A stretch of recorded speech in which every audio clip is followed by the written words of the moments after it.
Assalamu alaikum. So now we are going to start our next MCQ. ठीक है, that is posterior inferior limit of the lung which we call posterior inferior lobe is at the level of T10. ठीक है, ये MCQ बिल्कुल रट्टा लगाना है. ठीक है, बहुत से MCQs ऐसे आएंगे ठीक है जिनको एज सच ही हमने याद करना है. ठीक है, और जो कंसेप्चुअल MCQs होंगे उनको हम डिस्कस कर लेंगे. ठीक है, तो posterior inferior lobe of the lung कहाँ होती है? T10 के लेवल पे होती है. हाफ लाइफ ऑफ IgA की हाफ लाइफ होती है 6 days. ठीक है, next MCQ is a known patient of myocardial infarction with pericardial frictional rub having raised creatinine and urea, so most likely complication is.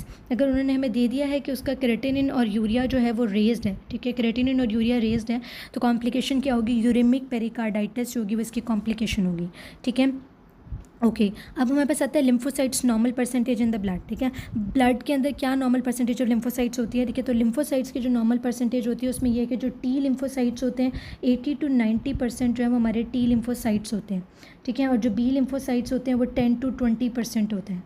ठीक है, अगर तो ये दोनों ऑप्शंस में दिए हों तो फिर हम प्रेफर किसको करते हैं? टी लिम्फोसाइट्स 80 to 90% जो है उसको हम प्रेफर करेंगे. ठीक है, to that of the B lymphocytes 10 to 20%. ठीक है, and this is the most frequently repeated MCQs in the past papers. ठीक है, so the correct option would be B भी करेक्ट है, ई भी करेक्ट है, लेकिन हम बी को प्रेफर करेंगे टू ई, यानी टी लिम्फोसाइट्स 80 to 90% जो है उसको हम प्रेफर करेंगे to B lymphocytes 10 to 20%. Next MCQ is normal physiological parameter of blood components और द सेल्स आर. कितने परसेंट ब्लड सेल्स होते हैं, कितने परसेंट प्लाज्मा होता है? तो करेक्ट ऑप्शन क्या है कि 45% जो है वो हमारे पास ब्लड सेल्स होते हैं. ठीक है, 45% ब्लड सेल्स होते हैं, जबकि जो 55% होता है हमारे पास वो प्लाज्मा प्रेजेंट होता है हमारे ब्लड के अंदर. ठीक है, so this is the physiological composition. ठीक है, this is again a very much repeated MCQ in the past papers. Next MCQ is which of the following is correct sequence in infective endocarditis. Infective endocarditis का correct sequence क्या होता है? सबसे पहले जो है ना वो वाल्व का डैमेज होता है. ठीक है, वाल्व का डैमेज होता है तो वहाँ पर क्या होता है? थ्रोम्बोसिस होता है. ठीक है, उसके बाद हमारे पास क्या होता है कि बैक्टीरिया आता है और वहाँ पर इन्फेक्शन कॉज करता है. ठीक है, तो बैक्टीरीमिया हो जाता है. ठीक है, और अल्टीमेटली क्या होता है कि परफोरेशन होती है, वाल्व की परफोरेशन हो जाती है. ठीक है, तो सबसे पहले वाल्वुलर डैमेज होगा, थ्रोम्बोसिस होगा, बैक्टीरीमिया हो जाएगा, यानी कि बैक्टीरियल इन्फेक्शन जो है ठीक है वो हो जाएगा, स्प्रेड कर जाएगा इनटू द ब्लड. ठीक है, और हमारे पास क्या होगा? परफोरेशन हो जाएगी, अल्टीमेटली वाल्व जो है वो परफोरेट हो जाएगा. सो the correct option is a. ठीक है, okay, so toxic shock syndrome toxin is produced by 15 to 30% by the strains of Staph aureus. ठीक है, तो टॉक्सिक शॉक सिंड्रोम टॉक्सिन कौन प्रोड्यूस करता है? स्टेफ ऑरियस जो है वो हमारे पास टॉक्सिक शॉक सिंड्रोम टॉक्सिन जो है वो प्रोड्यूस करता है और टॉक्सिक शॉक जो है वो कॉज करता है. ठीक है, 15 to 30% किससे प्रोड्यूस होता है? स्टेफ ऑरियस से. Next MCQ after diabetes cytokines involve in neutrophil migration. Neutrophil की माइग्रेशन कौन करता है? ठीक है, तो न्यूट्रोफिल की जो माइग्रेशन यानी कि जो कीमोटेक्सिस. ठीक है, न्यूट्रोफिल माइग्रेशन का मतलब क्या है? कीमोटेक्सिस. तो कीमोटेक्सिस कौन कराता है? कीमोटेक्सिस जो है वो हमारे पास इस ऑप्शंस में से जो है वो हमारे पास करेक्ट ऑप्शन क्या होगा? It would be C5A. ठीक है, तो कीमोटेक्सिस जो एजेंट्स कराते हैं उसको हम देख लेते हैं. कीमोटेक्सिस हमारे पास कराता है ल्यूकोट्राइन B4 कराता है कीमोटेक्सिस, इंटरल्यूकिन 8 कराता है और C5A जो है वो कीमोटेक्सिस कराता है. लेकिन ल्यूकोट्राइन B4 को हम प्रेफर करेंगे ठीक है टू C5A और C5A को हम प्रेफर करेंगे टू द इंटरल्यूकिन 8. और यहाँ पर ऑप्शन में हमारे पास C5A गिवन है, तो न्यूट्रोफिल माइग्रेशन या कीमोटेक्सिस कौन कराता है? C5A जो है वो कराता है. Next MCQ is study conducted to check temperature change with general anaesthesia over time, best way to calculate the result.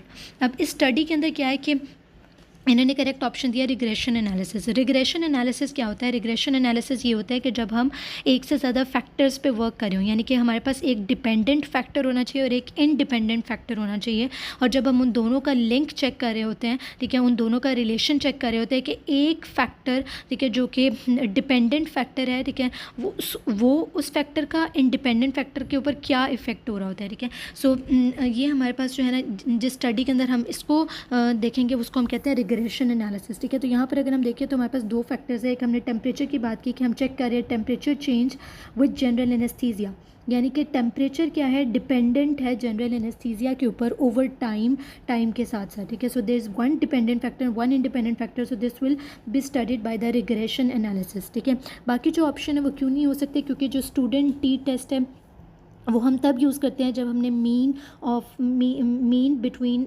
Two means के डिफरेंसेस को स्टडी करना होता है, ठीक है। Difference of mean between two groups, तो हम स्टूडेंट टी टेस्ट को यूज़ करते हैं। काई स्क्वायर टेस्ट को हम यूज़ करते हैं कैटेगोरिकल डाटा के लिए। इनोवा को हम यूज़ करते हैं जब हमने difference in the mean of 3 और मोर पॉपुलेशन जो है वो डिस्कस करना हो, 3 और मोर ग्रुप्स के बारे में डिस्कशन करनी हो about the difference in the mean, ठीक है। तो उसके अंदर फिर हम इनोवा टेस्ट लगाते हैं, ठीक है। तो यहाँ पर हमारे पास ऑप्शन क्या आएगी, रिग्रेशन एनालिसिस, ठीक है। Barr body is associated with cell type, Barr body किस सेल से एसोसिएटेड होती है, बार बॉडी न्यूट्रोफिल से एसोसिएटेड होती है। बार बॉडी से रिलेटेड और क्या एमसीक्यू आता है कि बार बॉडी क्या होती है, तो बार बॉडी जो होती है वो हमारी क्या होती है, हेट्रोक्रोमेटिन होती है, ठीक है। ये बार बॉडी से रिलेटेड एमसीक्यू आता है, बार बॉडी इज़ हेट्रोक्रोमेटिन, ठीक है। और बार बॉडी क्या होती है, एक्स क्रोमोसोम होती है। और नंबर ऑफ बार बॉडीज़ के बारे में आता है कि number of bar bodies in normal female, तो नॉर्मल फीमेल के अंदर कितनी बार बॉडीज़ होती है, एक नॉर्मल फीमेल के अंदर जो है वो 1 बार बॉडी प्रेजेंट होती है, ठीक है। नॉर्मल फीमेल में 1 बार बॉडी जो है वो प्रेजेंट होती है। This is again a very important MCQ. Okay, so next हमारे पास है almost all of the active thyroid hormone release in the circulation is thyroxine, ठीक है। अगर एक्टिव थायराइड हार्मोन के जो सर्कुलेशन में रिलीज होता है उसके बारे में पूछा जाए तो वो कौन सा होता है, थायरॉक्सिन होता है। T4 जो है वो मैक्सिमम अमाउंट में सर्कुलेशन के अंदर रिलीज होता है, ठीक है, एक्टिव थायराइड हार्मोन। लेकिन जो मेनली एक्ट कर रहा होता है टिश्यूज़ के अंदर वो T3 होता है। तो T3 टिश्यूज़ के ऊपर एक्ट कर रहा होता है मोर देन T4। T4 जो है वो पेरिफेरल टिश्यूज़ में जाकर T3 में कन्वर्ट हो जाता है और एक्शन जो मैक्सिमम होता है वो T3 का होता है। लेकिन वैसे सर्कुलेशन के अंदर जो active form of the thyroid hormone release होती है, it is T4 thyroxine. Next MCQ is penicillin anaphylactic reaction characteristic features, ठीक है। पेनिसिलिन का जब भी एनाफाइलेक्टिक रिएक्शन होता है, ठीक है, तो हमारे पास क्या फीचर्स आते हैं, एक तो हमारे पास स्किन के ऊपर ईचिंग वगैरह हो सकती है, ठीक है, स्किन रिलेटेड सिम्टम्स हो सकते हैं। दूसरे नंबर पे मोस्ट इंपॉर्टेंट चीज़ क्या है, ब्रोंकोस्पेज्म। और this MCQ is also most frequently repeated MCQ, ठीक है, कि पेनिसिलिन का एनाफाइलेक्टिक रिएक्शन जो है उसका कैरेक्टरिस्टिक फीचर क्या होता है, ब्रोंकोस्पेज्म कॉज करता है, ठीक है, ब्रोंको कंस्ट्रिक्शन कॉज करता है, ठीक है, सांस लेने में डिफ़िकल्टी हो जाती है। लेकिन एक और एमसीक्यू, ठीक है, जो कि पेनिसिलिन के एनाफाइलेक्टिक रिएक्शन से रिलेटेड आता है, उसमें यह है कि पेनिसिलिन के एनाफाइलेक्टिक रिएक्शन से क्या होता है, ब्रोंकोस्पेज्म हो जाता है। तो उसके ट्रीटमेंट के अंदर हम क्या देते हैं, ठीक है, तो उसका ट्रीटमेंट क्या होता है, दिस इज़ IM यानी इंट्रामस्कुलर एड्रेनलिन जो it is given as a treatment. And this is again a very important and the most frequently repeated MCQ, ठीक है। तो इसका ट्रीटमेंट क्या होता है, intramuscular adrenaline. Okay. Next MCQ is patient had eaten fried rice 6 hours ago, now presented with nausea, vomiting and diarrhea causes. ये food poisoning की बात हो रही है और जब भी हमारे पास फ्राइड राइस, ठीक है, this is the key point, ठीक है, जब भी फ्राइड राइस की बात आ जाएगी तो हम बैसिलस सीरियस जो है उसको टिक करेंगे। Next is lipophilic hormone act through. Lipophilic hormone किसके थ्रू एक्ट करते हैं, लिपोफिलिक हार्मोन जो है वो मैसेंजर RNA के थ्रू एक्ट करते हैं। So the option C is correct. Viruses causes cancer by causing alteration in, ठीक है, वायरसेस किस में ऑल्टरेशन कॉज करते हैं, वायरसेस जो होते हैं वो आपके प्रोटो ऑन्कोजीन के अंदर ऑल्टरेशन कॉज करते हैं। देखिए यहाँ पर आएगा ऑप्शन A जो है वो कट हो गया, लेकिन इसका करेक्ट आंसर क्या है, प्रोटो ऑन्कोजीन, ठीक है। सो viruses causes cancer by causing alteration in proto oncogene, ठीक है। वायरसेस प्रोटो ऑन्कोजीन में भी जो है वो कॉज करते हैं ऑल्टरेशन, और वायरसेस जो होते हैं वो प्रोटीन सिंथेसिस को भी इफेक्ट कर रहे होते हैं, ठीक है। ये दोनों चीज़ें जो है वायरसेस के इफेक्ट से होती है। मोस्ट रैपिडली अडेप्टिंग रिसेप्टर्स, ठीक है, मोस्ट रैपिडली अडेप्टिंग रिसेप्टर्स के लिए ये सीक्वेंस बहुत इंपॉर्टेंट है। सबसे पहले पेसिनियन कॉर्पस्कल्स, फिर मीजनस, फिर हेयर एंड ऑर्गन, फिर कोर्स कॉर्पस्कल्स। और यहाँ पर हमारे पास ऑप्शन में मीजनस कॉर्पस्कल्स दिया हुआ है, पेसिनियन नहीं। अगर यहाँ पेसिनियन होता तो उसको हम प्रेफर करते हैं। तो most rapidly adapting receptor is Meissner's कॉर्पस्कल्स।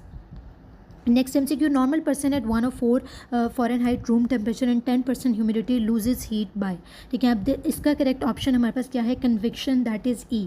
इसको हमने किस तरह से सॉल्व करना है, देखिए अगर वो हमें MCQ में देते हैं नेकेड पर्सन, ठीक है, तो उसके अंदर जो आपके पास हीट लॉस हो रही होती है वो किसके थ्रू हो रही होती है, रेडिएशंस के थ्रू। अगर MCQ के अंदर वो हमें कहते हैं नेकेड पर्सन है but lying on a wooden table, ठीक है, या जैसे ऑपरेटिंग टेबल की बात करते हैं, तो हीट लॉस किसके थ्रू होगी, कंडक्शन के through, conduction plus radiation. Naked भी है and lying on the table, तो कंडक्शन प्लस रेडिएशन के थ्रू होगी। अगर हमारे पास MCQ में आ जाता है कि उन्होंने हमें टेम्परेचर मेंशन करके दिया हुआ है, तो हीट लॉस किसके थ्रू होगी, ठीक है, तब हमारे पास हीट लॉस जो है वो कन्विक्शन से होगी, ठीक है। जब हमारे पास टेम्परेचर मेंशन होगा, ठीक है, तो हमारे पास हीट लॉस क्या होगी, जब टेम्परेचर मेंशन होगा तो हीट लॉस जो है वो कंडक्शन के थ्रू होती है। और जब हमारे पास ह्यूमिडिटी मेंशन होती है, तो हमारे पास हीट लॉस किसके थ्रू होती है, कन्विक्शन के थ्रू होती है। अब यहाँ पर हमारे पास एमसीक्यू के अंदर टेम्परेचर भी मेंशन है, अगर देखें 104 रूम टेम्परेचर, लेकिन उन्होंने हमें ह्यूमिडिटी दे दी कि 10% ह्यूमिडिटी है। तो जब ह्यूमिडिटी मेंशन होगी तो हमारे पास हीट लॉस किसके थ्रू होगी, कन्विक्शन के थ्रू होगा। ठीक है, आई होप ये एमसीक्यू आपको क्लियर हो गया होगा। एवी डिसोसिएशन अकर्स इन, ठीक है, एट्रोवेंट्रिकुलर डिसोसिएशन कब होती है, 3rd degree complete heart block के अंदर, ठीक है, जब atria independent of the ventricle contract कर रहा होता है, ठीक है, दोनों के अंदर कोई भी चीज़ जो है वो एक रिदमिकल मैनर में नहीं हो रही होती है, ठीक है, तो हमारे पास बिल्कुल एवी डिसोसिएशन हो जाती है in 3rd degree complete heart block. Next MCQ, patient has lipoma on the posterior aspect of the sternocleidomastoid, a 5 centimeter relation to sternoclavicular joint, which structure ligated leading to profuse bleeding. ठीक है, so this is second part of subclavian artery and this is again a very important and the most frequently repeated MCQ. Ductus deferens differs from others due to, ductus deferens जो है वो क्यों differ कर रही होती है, ठीक है, बाकी चीज़ों से, because it has 3 muscle layers. ठीक है, ये MCQ जो है इस इन माई लेक्चर्स इन हिस्टोलॉजी, ठीक है, जहाँ पर हमने मेल रिप्रोडक्टिव सिस्टम के बारे में पढ़ा है, वहाँ पर हमने एक MCQ पढ़ा था कि हिस्टोलॉजिकल फीचर्स के अंदर जो है ना वो हमें क्या मिल रहा है, हमें सूडो स्ट्रेटिफाइड एपिथेलियम मिल रही है, हमें एक ट्यूबुलर स्ट्रक्चर है सूडो स्ट्रेटिफाइड एपिथेलियम है और थिक मसल लेयर है। तो बताएं वो कौन सा स्ट्रक्चर है। वहाँ पे हमने बात की थी कि जो थिक मस्कुलर लेयर है और साथ में tubular structure pseudo stratified epithelium, तो this will be ductus deferens या वास डेफरेंस। ठीक है, तो इसका एक कैरेक्टरिस्टिक फीचर क्या होता है कि डक्टस डेफरेंस में 3 मसल लेयर्स जो है वो प्रेजेंट होती हैं। So the correct option will be B. Next MCQ is Heuser's membrane from the hypoblast, ठीक है, will make the boundary of, ठीक है, जो Heuser's membrane from the hypoblast होती है वो किसकी बाउंड्री बनाती है, वो बाउंड्री बनाती है एक्सिलोमिक कैविटी की। ठीक है, next MCQ is climber at high altitude experience hypothermia on returning to the base camp, adept to cold weather by heat generation due to which of the following. Heat generation किसके through होती है, posterior hypothalamus के through होती है। ठीक है, heat generation by which of the following, so heat generation by the posterior hypothalamus. ठीक है, पोस्टीरियर हाइपोथैलेमस जो होता है वो हीट जनरेशन कर रहा होता है किसके थ्रू, पोस्टीरियर हाइपोथैलेमस जो है वो हीट जनरेशन कर रहा होता है, ठीक है, बाय सिंपैथेटिक स्टिमुलेशन। ठीक है, जबकि जो हमारा एंटीरियर हाइपोथैलेमस है वो क्या करता है, वो कोल्ड करता है, ठीक है, by activation of parasympathetic system. Okay, so heat generation, ठीक है, ड्यू टू पोस्टीरियर हाइपोथैलेमस। ठीक है, after damage to lateral thoracic wall, elevation of the lower angle of the scapula, patient hand can not reach forward as previously. Nerve damage कौन सी होगी, ठीक है, it is long thoracic nerve. ठीक है, यानी कि लेटरल थोरेसिक वॉल का डैमेज हुआ है और आपके पास क्या है, patient hand can not reach forward as previously, ठीक है, nerve damage long thoracic nerve, और मसल कौन सा डैमेज होगा, लॉन्ग थोरेसिक नर्व से जो आपका मसल सप्लाई हो रहा होता है वो कौन सा मसल होता है, सेरेटस इंटीरियर मसल जो होगा वो डैमेज होगा। Pancreatic injury secretion goes into, pancreatic injury की वजह से सिक्रेशंस कहाँ जाती हैं, लेसर सैक के अंदर जाती हैं। ठीक है, लेसर सैक के अंदर पेनक्रियाटिक इंजरी की भी और जो स्टमक है उसकी भी जो सिक्रेशंस होती हैं वो पीछे लेसर सैक के अंदर जा रही होती है। ठीक है, तो पेनक्रियाटिक इंजरी की सिक्रेशंस कहाँ जाएंगी, लेसर सैक के अंदर जाएंगी। A 45-year-old female presents with bone pain, paresthesia in the lower limb. Her laboratory investigation were done. और इसमें हमें क्या मिल रहा है, उसमें हमें वो दे रहे हैं कि सीरम कैल्शियम कितना है, 2.6 है, और अगर नॉर्मल देखें तो 2.10 से 2.65 तक है। इसका मतलब है कि सीरम कैल्शियम जो है वो अपर लिमिट के करीब है।